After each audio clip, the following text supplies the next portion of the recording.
The next 5 chapters in your textbook are going to be focusing on carbonyl compounds. And as you know, there's a huge number of functional groups that contain a carbonyl group, and some of them have alkyl groups attached, some hydrogens, some oxygens, nitrogens, halogens attached to them, but they all have this the similarity to each other, and then they have the CO double bond.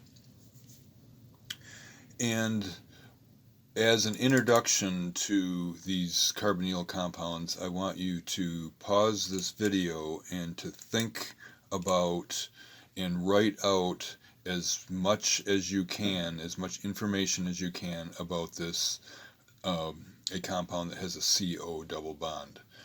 Put on partial charges, describe the types of bonds that are there, describe, draw resonance if you can, figure out how those different atoms will react. And then when you get done with that, then start the video and we'll see what you were able to come up with.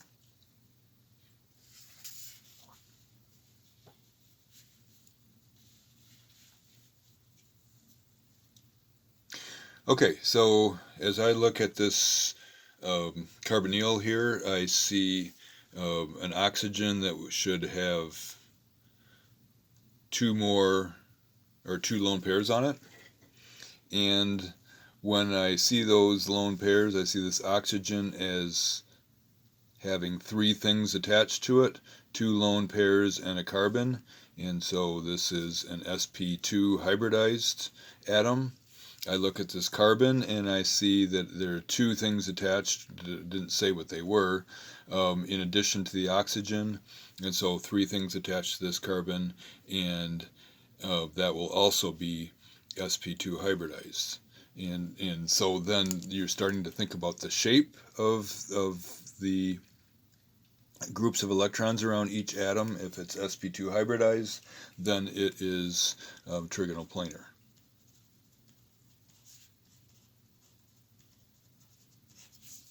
So both of these atoms here are sp2 hybridized and trigonal planar. That will play a role in the reactions of carbonyl compounds and play a role in the stereochemistry that results from reactions of these carbonyls.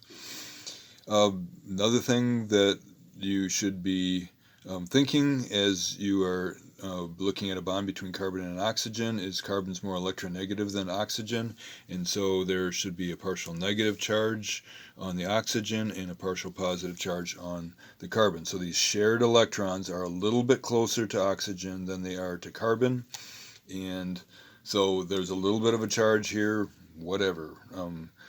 Plus 1/10, plus 1/20th charge, and minus 1/10 or minus 1/20th. A little bit of a negative charge here, a little bit of a positive charge there.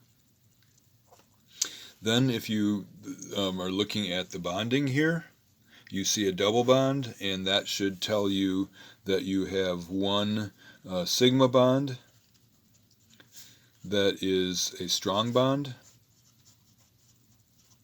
and it should tell you that you have one pi bond that is a weak bond.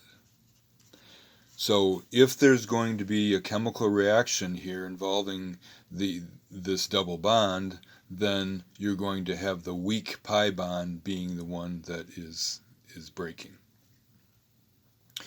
You can also think about what the pi bond looks like.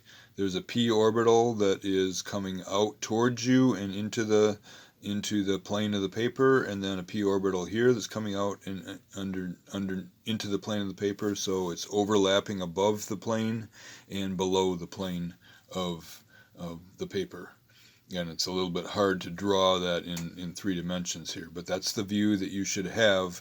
There's a plane of these 2 lone pairs, this oxygen, this carbon, and these 2 atoms, whatever they are, and then the p orbital is perpendicular to that plane, coming out towards you and back in to the plane of the paper. Okay, what else do we know looking at this?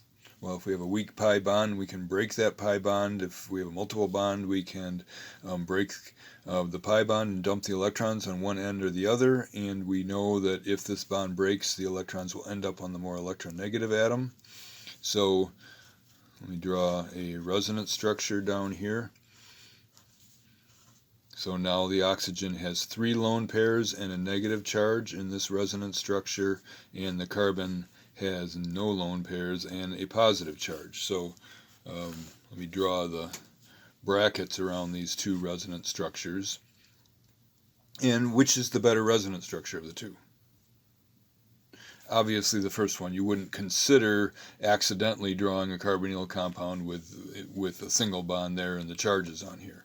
Okay, so complete octets, no formal charges. Here we have an incomplete octet on carbon and formal charges. So this isn't a huge contributor to the overall resonance hybrid. The real thing is much more like a double bond than a single bond, but it contributes something, and it gives the oxygen more of a negative charge and the carbon more of a positive charge than you would expect.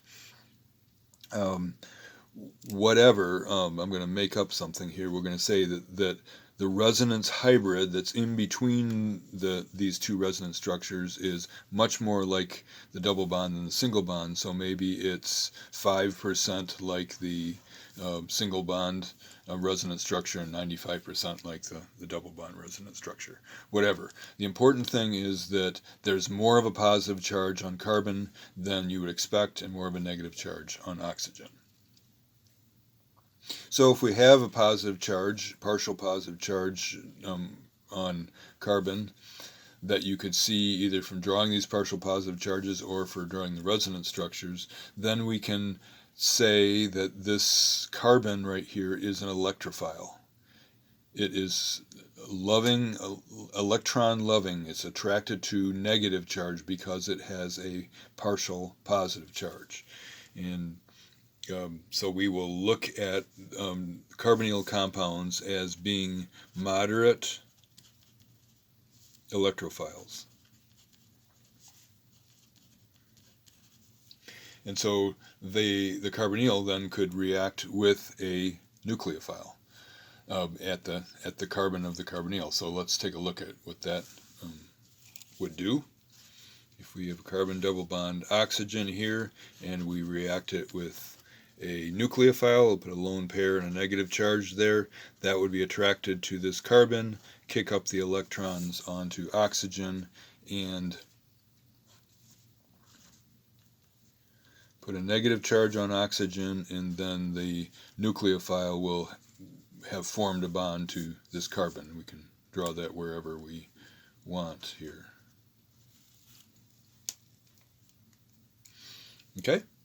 So this is what you would expect a carbonyl to do in the presence of a decent nucleophile that would react at the partial positive end, kick the electrons up onto oxygen. And then what you see now here is this oxygen has a negative charge on it. It's a strong base, and you could add some sort of acid source there and end up having an alcohol with the nucleophile, whatever it is, having added onto there. And that nucleophile could be a hydrogen nucleophile, carbon nucleophile, nitrogen, oxygen, halogen nucleophile, lots of different possibilities, but this is what you would expect, at least initially, when any nucleophile reacts with the carbonyl, and then it has the possibility of, if you added H+, then you could form the alcohol. So a lot more happens than this, but this is what you would expect to happen with a carbonyl in an initial reaction. In the next video, we'll talk about 2 different classes, 2 different groups of carbonyl compounds, and how they're different and what we can expect to see in their reactivity.